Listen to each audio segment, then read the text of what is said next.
আমি তার ঈদে মিলাদে খুশি হয়ে আমার দাসী সুহাইবাকে আজাদ করে দিয়েছিলাম।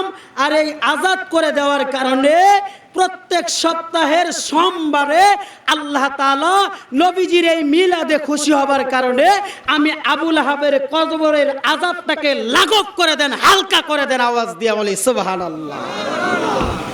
চিন্তা করছেন?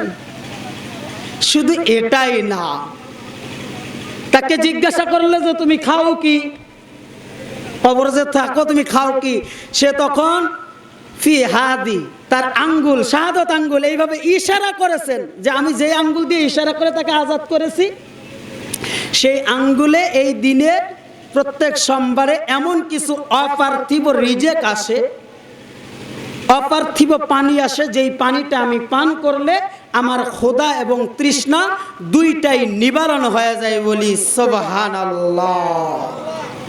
আর এই হাদিসের ব্যাখ্যা করতে গিয়ে, এই হাদিসের ব্যাখ্যা করতে গিয়ে একটা দুইটা না,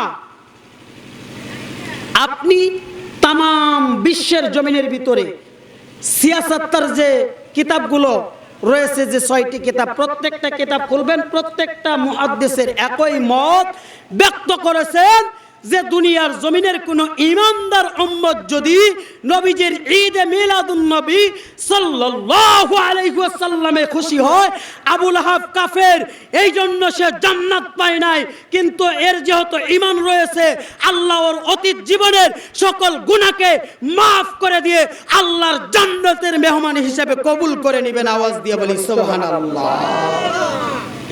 তাহলে আজ থেকে আমরা সকলেই ঈদে মিলাদুন নবী সাল্লাল্লাহু আলাইহি ওয়াসাল্লাম পালন করব। যে যাই বলুক আমাদের তাতে কোনো যায় আসে না, কারণ নবীজির জন্য দুনিয়ার জমিন ধন্য হয়েছে। আওয়াজ দিয়ে বলুন ঠিক কিনা? তো এই জন্য আমি রাসূলের শানে একটা নাতে রাসূল গাই, আপনারা আমার শেখনুকে একটু বলুন তো দেখি।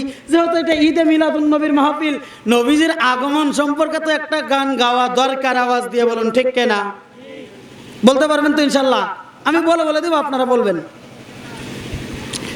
গোলাপ নীলাম গাধা নীলাম নীলাম রজনীগন্ধা